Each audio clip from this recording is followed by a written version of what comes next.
Parents, welcome to learn with Duneet. इस video में मैं आपके साथ शेयर कर रही हूँ क्लास 3 की इंग्लिश ग्रामर वर्कशीट और ये इंग्लिश ग्रामर वर्कशीट का पार्ट 3 है। तो पार्ट 1 और 2 अगर आपने देखा ना हो तो उसकी लिंक मैंने डिस्क्रिप्शन बॉक्स में दी हुई है, साथ ही आपको वो आई बटन पे भी दिखेगी। और इस पार्ट में हम देखेंगे कंजंक्शंस, एडवर्ब्स और आर्टिकल्स। वीडियो अगर पसंद आए तो इसे लाइक करना ना भूलिएगा, क्योंकि आपका एक लाइक मुझे मोटिवेट करता है आपके लिए ऐसे हेल्पफुल कंटेंट बनाने के लिए।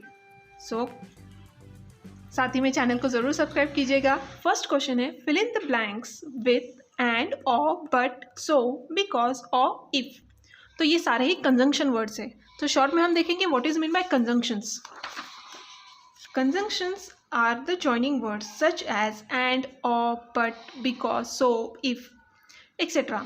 सो ये कंजंक्शन यूज किए जाते हैं to join word, phrases, clauses and sentences. तो इन कंजंक्शन के जरिए हम किसी भी दो सेंटेंसेस को ज्वाइन कर सकते हैं, छोटा कर सकते हैं, बिना उसका मीनिंग चेंज किए।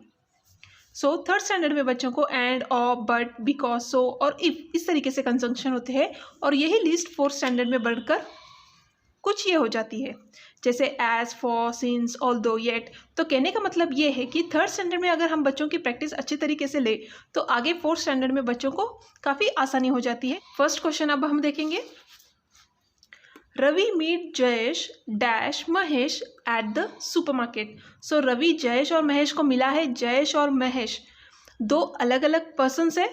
दैट मीन्स यहाँ पे हम कंजंक्शन यूज करेंगे एंड। किसी भी दो अलग अलग सेंटेंसेस को या अलग चीज़ों को जब हमें ज्वाइन करना है तब हम कंजंक्शन यूज करते हैं and. Then the second one, Anu wants a hot drink, she is feeling cold. So Anu को हॉट ड्रिंक चाहिए क्योंकि उसे ठंड लग रही है। तो क्यू के मीन्स यहाँ पे हम कंजंक्शन यूज करेंगे बिकॉज।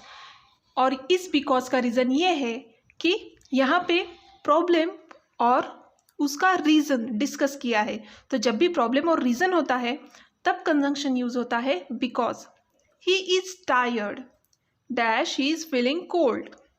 अब यहाँ पे भी ठंड लग रही है, बट यहाँ पे बिकॉज हम नहीं यूज़ करेंगे, यहाँ पे हम यूज़ करेंगे सो। और इसका रीज़न ये है क्योंकि यहाँ पे प्रॉब्लम और उसका रिजल्ट डिस्कस किया है, ना कि रीज़न। तो जब भी कोई प्रॉब्लम और उसका रिजल्ट हो तब हम कंजंक्शन यूज़ करते हैं सो। ही इज़ टायर्ड, तो वो क्यों टायर्ड है वो नहीं बताया है, बल्कि वो टायर्ड होने के कारण अब उसे और भी ज़्यादा ठंड लग रही है। So he is tired, so he is feeling cold. You do not work hard, you may fail.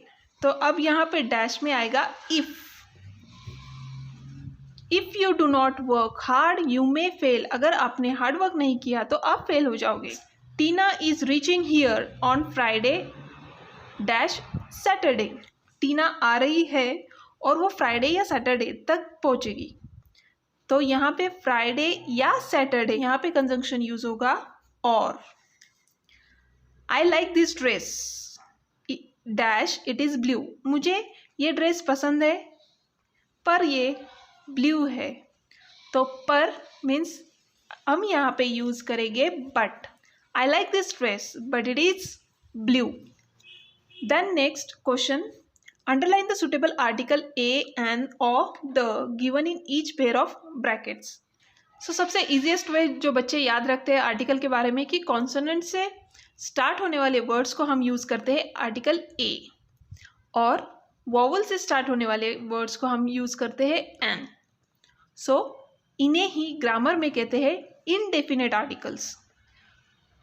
So articles are the word that are use before nouns. The indefinite article a and an they are use with noun that have general sense. तो general nouns के लिए use किया जाता है article a और N. और जो the, ये एक डेफिनेट आर्टिकल है और ये यूज़ किया जाता है एक डेफिनेट नाउन के लिए। अब इनके एग्जाम्पल्स हम देखेंगे। Most of dash world is covered by water. तो यहाँ पे आएगा the, most of the world. Year has 365 days. So यहाँ पे जनरल ईयर्स के बारे में बात हो रही है, ना कि पर्टिकुलर वन। सो यहाँ पे आएगा a year has 365 days. There is dash orange on dash table. तो अब यहाँ पे सबसे पहले ऑरेंज जो कि वॉवल से स्टार्ट होता है इसलिए यहाँ पे यूज होगा an. There is an orange on. अब यहाँ पे अ टेबल नहीं आएगा, द टेबल आएगा। रीज़न है यहाँ पे एक डेफिनेट टेबल की बात चल रही है जिस पे ऑरेंज रखा हुआ है, इसलिए there is an orange on the table. Then next one, dash mango was ripe and delicious. So यहाँ पे भी एक पर्टिकुलर मैंगो की ही बात की जा रही है, इसीलिए आएगा article the mango was ripe and delicious. Then fifth one, we are going to dash movie today. So यहाँ पे कौन सी मूवी है वो नहीं बताया गया है, इसीलिए आर्टिकल आएगा a, we are going to a movie. Fill in the blanks with the adverb of underline word. तो ये जो अंडरलाइन वर्ड दिए हैं इनके एडवर्ब बच्चों को फिल करने हैं। थर्ड स्टैंडर्ड में बच्चों को एडवर्ब ऑफ मैनर होते हैं। सो ये एडवर्ब क्या होते हैं शॉर्ट में हम देख लेंगे। Adverb is a word that adds something to the meaning of a word. It tells us more about an action. और इसमें भी adverb of manner tells us how an action takes place. For example, hungrily, quickly, rudely. First question है the boy is shouting और underline word है loud. So loud का adverb होगा loudly. The boy is shouting loudly. Mrs. Rao cleans her house और underline word है neat, so adverb form होगा neatly.